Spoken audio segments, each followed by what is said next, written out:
Assalamualaikum warahmatullahi wabarakatuh.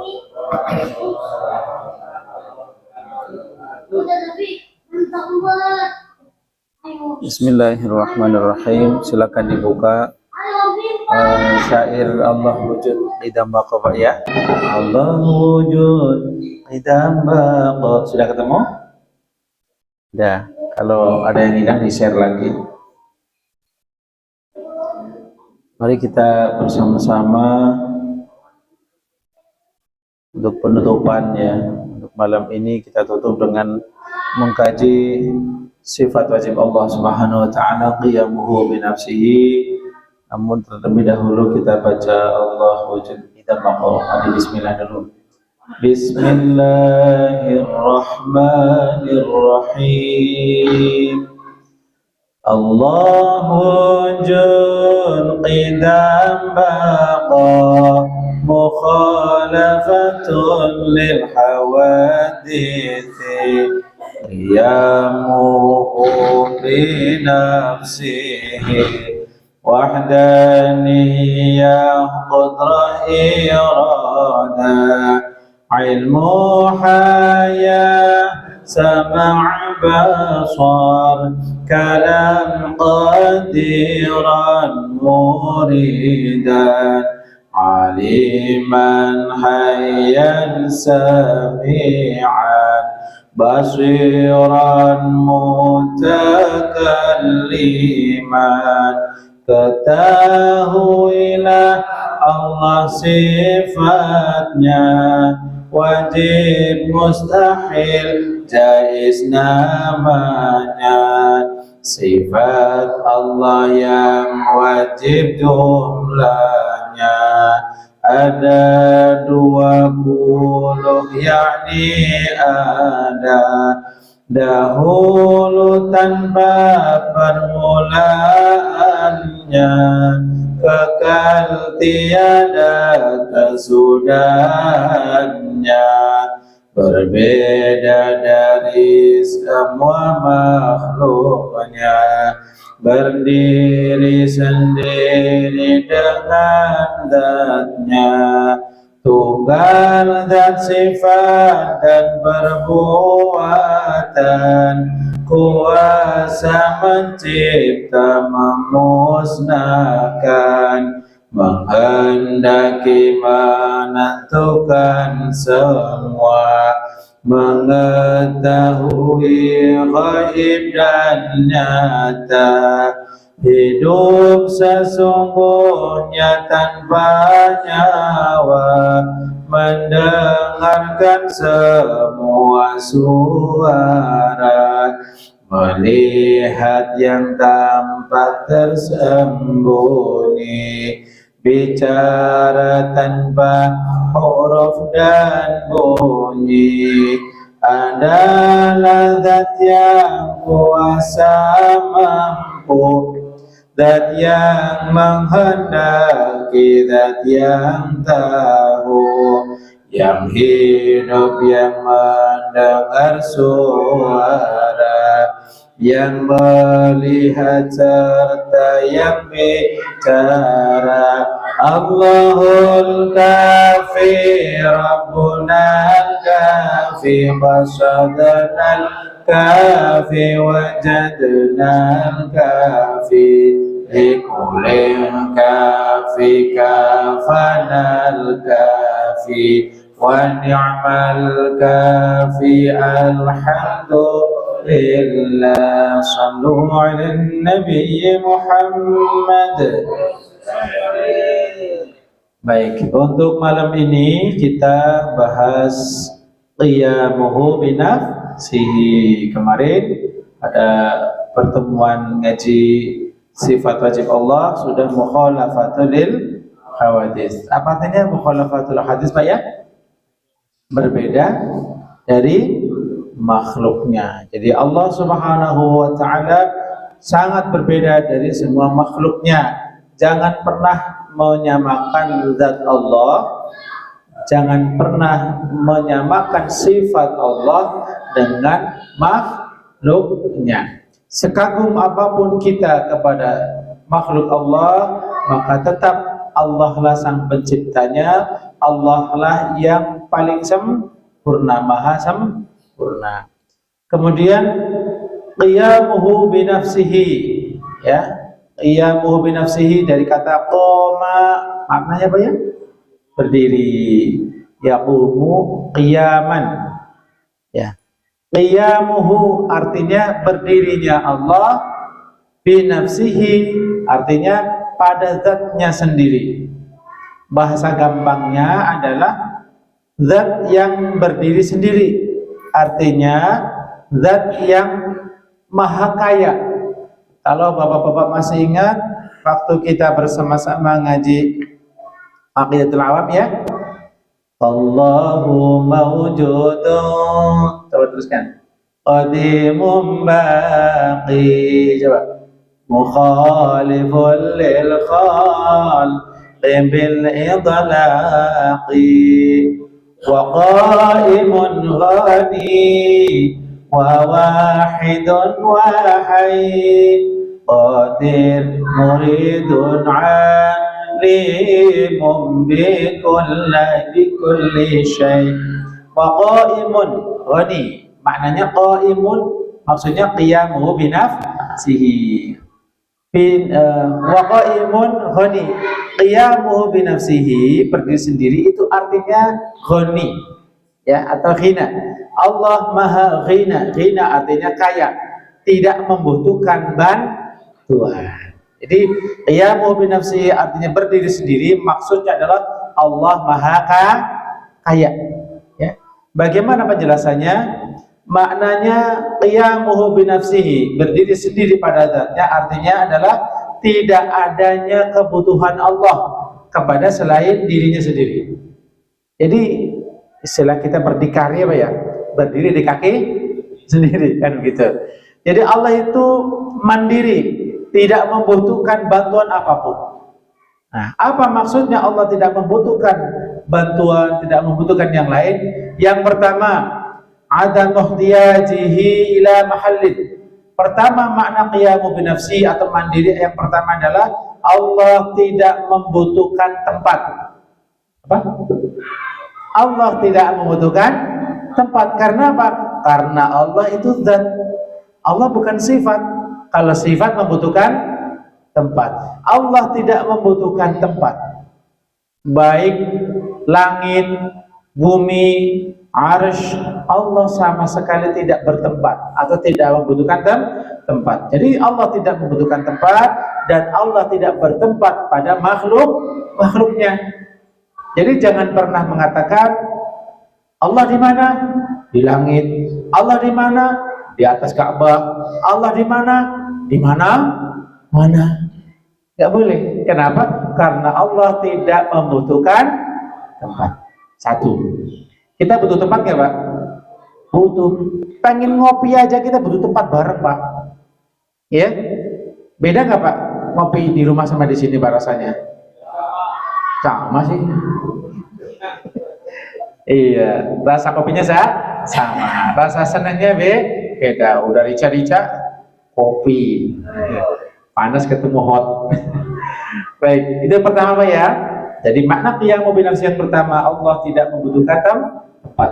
Yang kedua adalah ada muhtiyajihi ila murajjihin ay ila mukhassisin. Yang kedua maknanya Allah tidak membutuhkan pencipta. Allah tidak membutuhkan yang menentukan, ya, menentukan ada atau tidak, menentukan jadi ini, jadi itu, tidak membutuhkan. Karena Allah itu absolut, kuasa sekali. Jadi makna qiyamu binafsi yang kedua adalah Allah tidak membutuhkan pencipta atau yang menentukan apapun. Jadi kalau bapak-bapak berdoa, mohon diberikan umpamanya Xenia atau Avanza, nah bapak kan menentukan sendiri, Xenia aja lah. Bukan berarti Allah terpaksa mengabulkan, tidak tega dan sebagainya, bukan. Karena Allah memang ingin memberikan bapak pilihan bapak sendiri. Paham? Jadi bukan doa kita yang akan menentukan kita mau dapat nasib apa, bukan. Tapi Allah Subhanahu wa ta'ala menjadikan sebab dan musabab. Sudah paham, Pak? Ya, jadi itulah makna yang kedua. Allah tidak membutuhkan yang menentukan apapun, tidak membutuhkan pencipta. Dan yang terakhir, Allah tidak membutuhkan apapun yang berupa hal-hal yang disampaikan berupa perintah Dia, larangan Dia kepada kita.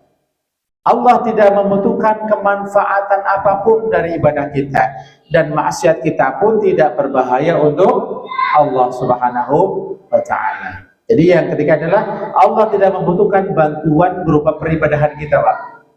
Ya, jadi walaupun umpama semua makhluk itu tidak ada yang menyembah Allah Subhanahu wa Ta'ala, tetap Allah sebagai Rabbul Izzah, sebagai Tuhan kita, sebagai pemilik kemuliaan.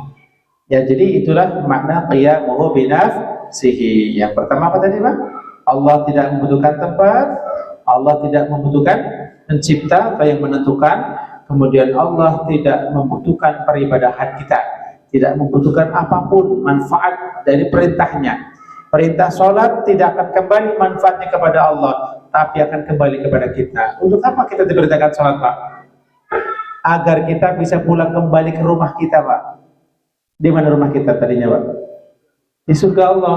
Biar gak nyasar, kita pengen punya hati yang selamat, qalbun salim, maka kita dikasih ajaran tauhid, dikasih tasawuf, dikasih syariah. Ya, itulah kenapa kita diperintahkan dan kita melaksanakan. Jadi semua karena kebutuhan kita kepada Allah Subhanahu wa Ta'ala. Ya ayuhan nasu antumul fuqara'u ila Allah wallahu huwal ghaniyyul hamid. Kita semua manusia al-fuqara, fakir semua kepada rahmat Allah. Fakir butuh kepada pertolongan Allah. Untuk menggerakkan bibir saja biar bisa diruput kopi butuh pertolongan Allah Subhanahu wa Ta'ala. Perlu doa enggak? Perlu. Apalagi pengen punya ilmu, apalagi pengen masuk surga, butuh ilmu lebih banyak lagi. Itu saja yang Bapak Al-Fadl sampaikan. Mudah-mudahan bermanfaat untuk kita, dan saya mohon maaf kalau selama ini sudah berabad-abad dengan Bapak. Kalau ada kata-kata saya yang menyinggung perasaan Bapak-bapak semuanya, saya mohon maaf yang sebesar-besarnya, Pak ya. Saya mohon maaf ya, Pak ya. Ya. Begitu pula Bapak-bapak yang hadir, saya kira tidak ada salahnya sama sekali pada saya. Kita insya Allah akan menjemput tamu agung, tamu bulan Ramadan. Maka saya punya pesan. Yang pertama, ikhlas ridho menerima semua takdir Allah Subhanahu wa Ta'ala. Berupa ajaran Islam kita terima, rezeki seadanya kita terima. Yang kedua, kita gunakan ilmu yang udah ngaji ya. Sholat kita jangan sampai cuma capek ya, cuma capek ngantuk tarawih, tahu udah 20 rakaat ya, udah selesai juga ya. Nah, jadi jangan sampai sholatnya ini nggak terima Allah, Pak, karena salah cara sholat. Ya, jadi ketika sholat tarawih, maka tetap bacaan Al-Fatihah, khususnya rakaat yang kedua baca. Kalau rakaat pertama, begitu imam takbiratul ihram, kemudian imamnya baca Al-Fatihah, bapak-bapak takbiratul ihram dan niat sholat tarawih, kemudian baca doa iftitah yang pendek aja, Pak. Allahu akbar kabira walhamdulillahi katsira wa subhanallahi bukratan wa asila. Langsung Al-Fatihah saja. Biar nyampe waktunya ya. Baca Fatihah bareng sama imam enggak apa-apa. Imam baca ghairil maghdubi alaihim waladdallin, bapak-bapak baru ihdinas siratal mustaqim. Bareng amin enggak apa-apa sama imam karena lagi makmum, enggak apa-apa. Amin. Teruskan baca Fatihah Bapak. Takutnya nanti suratnya panjang. Nanti Bapak nggak sempat. Bismillahirrahmanirrahim. Yasin. Allahu Akbar. Paham ya? Itu salat tarawih. Biasakan untuk rapi sholatnya, Pak ya. Pesan saya untuk semua teman-teman, terutama gerakan-gerakan ekstra yang nggak perlu, Pak. Contoh garuk-garuk, senggol-senggol, kakinya kemana-mana, tolong itu dihentikan ya. Sementara ketika sholat, habis sholat nggak apa-apa, tapi jangan sampai kena ya. Nah, paham Pak ya? Nah, ketika berdiri, berarti dari sujud yang kedua, ini biasanya kakinya ada 3 gerakan. Saya kayak contoh Pak ya, yang rasanya udah wajib kata teman saya. Itu sujud, berdiri, kan kakinya agak nempel nih biasanya Pak ya. 1, 2, kurang pas kayaknya 3. Nah ini sholatnya udah batal Pak. Jadi kalau kita berdiri sujud ya, kita selesai sujud, Allahu Akbar, udah diem kalem, jangan bergerak-gerak ya. Jadi jangan sampai kita olahraga dulu. 1, 2, 3, 4, 5. Masya Allah. Kasihan sholat kita Pak ya. Kita sampaikan ini karena apa? Mungkin udah rakaat yang ke-11 udah mulai beda rasanya. Ya. Nah, maka ketika berdiri begitu. Kemudian yang kedua, karena kita sayang Pak ya, jangan sampai sholatnya buradul Pak ya. Gak usah menata baju, ngatur jenggot biar rapi, kumis dirapiin, gak usah. Nanti kalau udah sholat aja ya, atau sebelum sholat. Sarung juga sama, gak usah, udah sholat aja. Kalau mau sujud gak usah dirapiin dulu, gak usah ya. Jadi itu tolong diperhatikan Pak ya, jangan sampai sholatnya batal karena kita terlalu banyak gerakan yang ekstra. Jangan salam sebelum imamnya salam. Iya, jangan sampai ya. Biasakan salamnya setelah imam salam kedua. Kalau imam salam pertama, Assalamualaikum warahmatullah, Bapak sudah boleh nggak apa-apa. Tapi lebih baik kalau imamnya salam kedua, Assalamualaikum warahmatullah, baru Bapak. Itu Pak ya, untuk sholat tarawih. Nggak usah baca suratan ketika sholat tarawih jadi makmum, udah Al-Fatihah saja. Ya, nanti malah jadi kacau bacanya, banyak yang keliru. Sujud yang tumakninah, kemudian rukuk yang tumakninah, gitu. Pakai pakaian yang paling cakep, jangan pakai kaos. Kalau saya boleh pakai kaos. Setelah pakai kaos baru pakai baju koko, gitu ya. Tapi jangan dipakai waktu sholat. Batal. Dipakai ya sebelum sholat. Paham ya Pak ya? Baik. Pakai minyak wangi. Pokoknya pakai, ini tamu agung ya.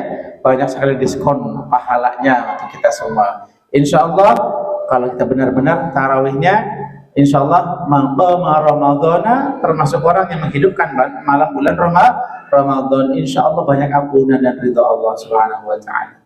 Kemudian untuk puasa ketika bapak-bapak puasa dimohon untuk tidak ngopi dan tidak merokok.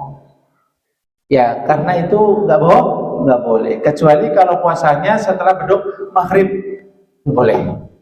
Ya, beduk maghrib habis puasa. Kalau belum sempat minum, mau udah merokok aja dulu dah, terserah. Tapi sunnahnya yang manis dulu. Kurma nggak ada, itu orang Arab, nggak apa-apa. Kalau usah kurma nggak apa-apa, boleh jeruk, boleh apapun, yang penting yang manis, gitu ya. Baik, mungkin itu saja. Bagaimana kalau ada orang yang berkumur ya? Berkumur itu tetap sunnah Pak, yang penting jangan ditelan. Kalau udah berkumur, keluarin aja ya. Maka kalau ada yang tertinggal itu nggak masalah, jangan kita niat untuk minum. Udah berkumur biasa saja. Dan jangan terlalu berlebihan. Ya nanti malah bisa batal. Tetap mengusap telinga, bukan membasuh telinga, mengusap telinga. Begitu. Itu saja Pak ya. Mungkin itu saja, dan mudah-mudahan puasa Bapak, ibadah Ramadan Bapak semua diterima Allah Subhanahu wa ta'ala. Selamat menjemput Ramadan, ahlan wa sahlan bi huduri Ramadan. Dan yang paling terakhir, saya mohon dengarkan suara hati Bapak ketika menyambut Ramadan. Senang apa enggak? Gitu ya. Begitu mau tarawih, ini hatinya senang apa enggak nih? Gitu ya. Kalau bapak-bapak kok rasanya nggak senang hadir bulan Ramadan, nggak senang karena hadir Ramadan mungkin, kerjanya jadi ngantuk, jadi capek, jadi macam-macam. Biasanya jam 7 ngopi, ini ngopinya kayaknya harus cepat-cepat. Ya sahur, ngopi dulu, sahur dulu, waktunya udah mepet, jadi pikirannya Pak ya. Nah, hati Bapak ini tolong dibersihkan dulu, bahwa kita sedang dibersihkan dosa oleh Allah Subhanahu wa ta'ala, bahwa nafsu kita sedang diberi pelajaran supaya tunduk pada Allah Subhanahu wa ta'ala, menjadi nafsu yang mutmainnah, nafsu yang tenang. Maka insya Allah mudah-mudahan ibadah Bapak semua diterima Allah dan punya hikmah yang besar. Allahumma amin ya rabbal alamin. Baik, untuk menutup jumpa kita, marilah kita berdoa bersama-sama atas hajat kita dunia dan akhirat. Mudah-mudahan dikabul oleh Allah Subhanahu wa taala. Bismillahirrahmanirrahim. Alhamdulillahirabbil alamin. Allahumma shalli wa sallim wa barik ala sayyidina wa habibina Muhammad wa ala alihi wa sahbihi ajma'in. Rahmatika ya Allah ya arhamar rahimin. Ya arhamar rahimin, ya arhamar rahimin. Allahumma inna nas'aluka bi hurmati khatmil Qur'anil Karim ij'alna min ahlil Qur'an واحشرنا في الدنيا والآخرة بأهل القرآن. اللهم إنا نسألك سلامة في الدين وعافية في الجسد وزيادة في العلم وبركة في الرزق وتوبة قبل الموت وشهادة عند الموت ومغفرة بعد الموت. اللهم هون علينا في سكرة الموت. اللهم بارك لنا في جميع علومنا. اللهم بارك لنا في جميع أعمالنا. اللهم بارك لنا في جميع أموالنا. اللهم بارك لنا في حضور رمضان. اللهم أعنا على قيام رمضان وارزقنا تلاوة القرآن في شهر رمضان. ربنا آتنا في الدنيا حسنة وفي الآخرة حسنة وقنا عذاب النار. وصلى الله على سيدنا وحبيبنا محمد وعلى آله وصحبه وبارك وسلم. سبحان ربك رب العزة عما يصفون وسلام على المرسلين والحمد لله رب العالمين. Dari saya cukup sekian. Wallahul muwaffiq ila aqwamit thariq. Dumdum ma'as-salamah wal afiyah wal barakah. Wassalamu alaikum warahmatullahi wabarakatuh.